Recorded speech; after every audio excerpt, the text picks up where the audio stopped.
प्रधानमंत्री मोदी संसद में राहुल गांधी का मजाक उड़ाते हैं। लोकसभा में प्रियंका गांधी ने यह कहा कि अक्सर राहुल का मजाक उड़ाया जाता है, लेकिन जब गंभीर मुद्दों पर विचार होता है तो उन्हीं यानी राहुल गांधी की बातों पर ध्यान दिया जाता है। आज सोने की कीमतों में गिरावट दर्ज की गई, जहां सोना 200 रुपये सस्ता होकर 1,57,800 प्रति 10 ग्राम पर पहुंच गया। वहीं इसके विपरीत चांदी की चमक बढ़ी, क्योंकि चांदी के दाम 1,700 बढ़कर 2,58,700 प्रति किलो के भाव पर आ गई। ग्लोबल जीडीपी रैंकिंग में भारत फिसलकर 6ठे स्थान पर पहुंचा। ब्रिटेन ने फिर से 5वीं बड़ी अर्थव्यवस्था का स्थान हासिल कर लिया। हालांकि IMF के अनुसार वास्तविकता विकास दर के मामले में भारत आज भी दुनिया की सबसे तेजी से बढ़ती अर्थव्यवस्था बना हुआ है। गौतम अडानी बने एशिया के नंबर 1 धनी व्यक्ति। उन्होंने मुकेश अंबानी को पीछे छोड़ दिया। नए आंकड़ों के अनुसार अडानी की नेटवर्थ 92.6 अरब डॉलर हो गई। वहीं अंबानी 90.8 अरब डॉलर के साथ दूसरे पद पर खिसक गए। अडानी अब दुनिया के 19वें सबसे धनी व्यक्ति बन चुके हैं। दिल्ली की सड़कों पर दौड़ेगी 200 और नई EV बसें। मुख्यमंत्री रेखा गुप्ता द्वारा योजना लागू की। ये बसें दिल्ली के बढ़ते ग्रीन मोबिलिटी नेटवर्क का हिस्सा हैं, जो आरामदायक सफर और प्रदूषण मुक्त यात्रा को बढ़ावा देगी।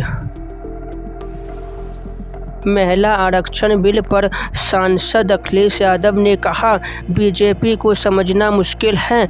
जब लोगों से कहा कि SIR आएगा तो वे NRC कर रहे थे। अब महिला आरक्षण की आड़ में वे परिसीमन करके अपनी पसंद की लोकसभा बनाना चाहते हैं। दिल्ली एयरपोर्ट पर सुरक्षा में भारी चूक का मामला सामने आया, जहां रनवे पर 2 विमानों के पंख आपस में टकरा गए। राहत की बात कि सभी यात्री पूरी तरह सुरक्षित हैं।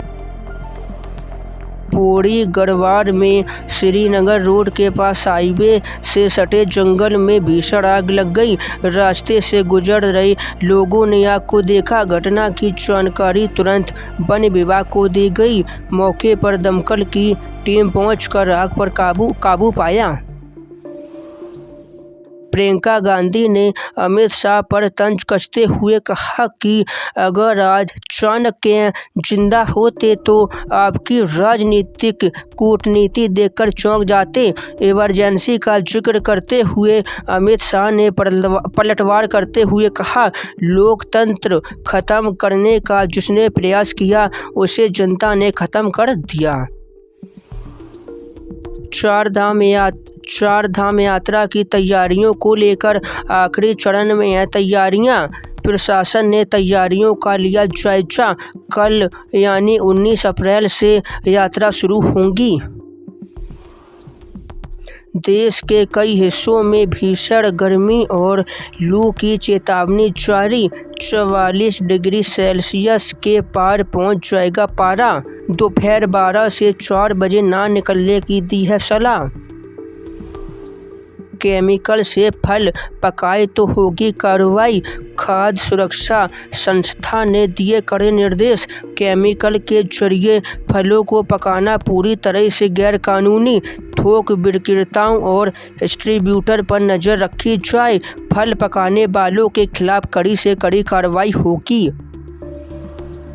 कांग्रेस नेता पवन खेड़ा को सुप्रीम कोर्ट से बड़ा झटका। गुवाहाटी हाई कोर्ट जाएं पवन खेड़ा। सुप्रीम कोर्ट ने खेड़ा की अग्रिम जमानत अर्जी खारिज कर दी। हाई कोर्ट में गलत दस्तावेज लगाने से SC नाराज। खेड़ा ने हेमंता की पत्नी पर 3 पासपोर्ट के आरोप लगाए थे।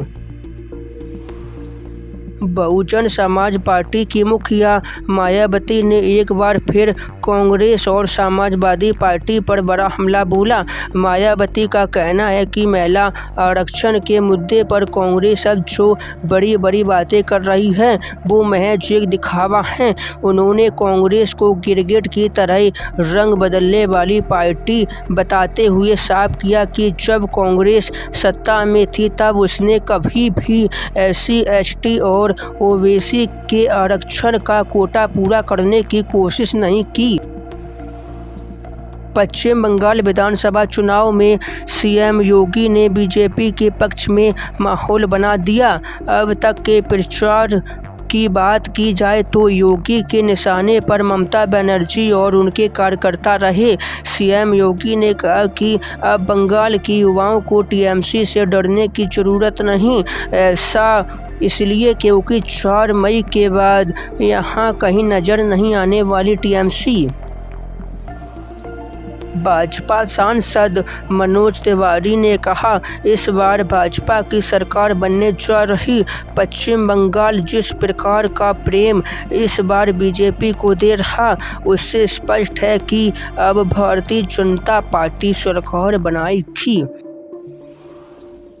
बिहार के नए मुख्यमंत्री सम्राट चौधरी को जान से मारने की धमकी देने वाला आरोपी को गिरफ्तार कर लिया। शेखर यादव को गुजरात के सानंद से गिरफ्तार किया। शेखर नए मुख्यमंत्री सम्राट चौधरी को फोन करके जान से मारने की धमकी दे रहा था। लोकसभा में महिला आरक्षण बिल पर चर्चा के दौरान बोले राहुल गांधी, मेरी और प्रधानमंत्री जी दोनों की पत्नी नहीं है, इसलिए हमारे पास पत्नी वाला मसाला नहीं है।